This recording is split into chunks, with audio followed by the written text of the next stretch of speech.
We have a new story today for reading. It's called Rosie Revere Engineer, and with our story we have new vocabulary words. So let's get started. Our first word, repeat after me please, engineer. An engineer is a person who uses science to design and build machines.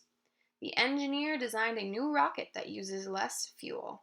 So if you use science to design or build anything, you would be an engineer. Our next word, perplexed. If you are perplexed, you feel confused and worried about something. We're perplexed by this math problem and don't know how to solve it. So it probably confused that math problem probably confused them. Number 3, dynamo. A person who is a dynamo has a lot of energy and is very good at what she or he does.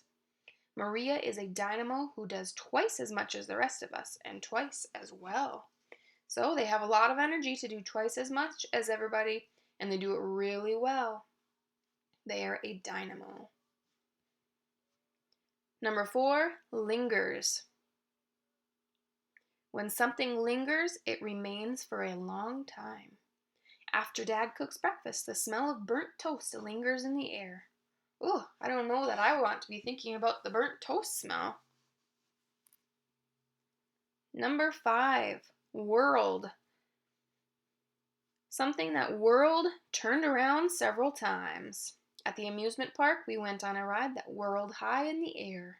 This is a review word. We talked about it in Pecos Bill, and his rope whirled in the air and the tornado whirled around. It turned around several times. And our last word for this story, baffled. If you are baffled, you are confused. I was baffled by Henry's request for more lemonade since he had a full glass in front of him. So you were very confused on why he would want another glass of lemonade when he already had one. Baffled. So let's talk about our story for today and the rest of the week. Rosie Revere Engineer is a narrative poetry.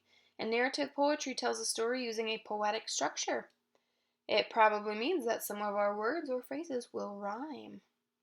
Narrative poetry tells a story through the plot, the main events of the story. Narrative poems include sound effects to reinforce the meaning of the poem. And narrative poems often include words, sounds such as alliteration and onomatopoeias to emphasize particular words or ideas. So let's talk about our authors real quick so that we get to know them a little bit better. Our author and illustrator.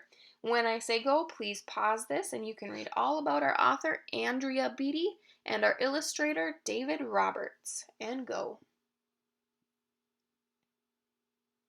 All right, welcome back.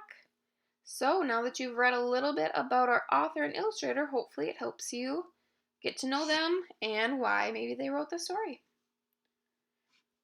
Let's talk about prefixes and suffixes again real quick.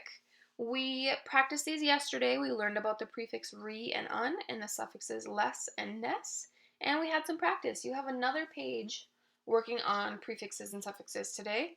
So once again, I would like you to go through each of these lines of words and pick out either the prefix or suffix. You can pause the video when I say go and then start replaying it again once you are done. And go. Awesome. So real quick before we end our video, let's talk about our comprehension skill for today. Literary elements. Literary elements are the pieces that make up a story. The pieces that make up the story have to include our characters, the people, and the animals in the story. And these bullet points show things that we need to discuss when we talk about our characters so we can get to know them a little bit better. We have our setting, where and when the story takes place. We have a plot, and the plot includes the events in a story. We have the conflict, the main problem that the characters face, and the resolution, how the conflict or problem is solved. And we have our events, the things that happen in the story. So you will use this anchor chart to complete one of your work pages for today. I really encourage you to use this so it helps you. So let's real quick look at our assignment for today. We have our prefix page, so what you will do, you will add one of these prefixes and suffixes to the word that makes the most sense.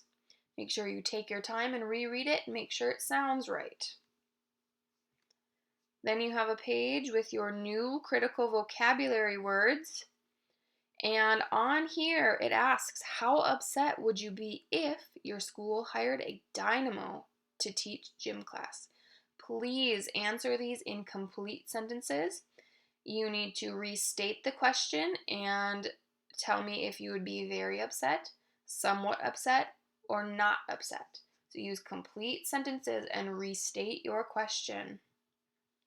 And the last page you will have to do has to do with literary elements. It asks you to go to certain pages in your book, in your My Book, after reading it, and using those to answer these questions. Take your time, read slowly, work slowly, but be efficient. So, if you have any questions on these, let me know. Thanks for watching. Hopefully this helps.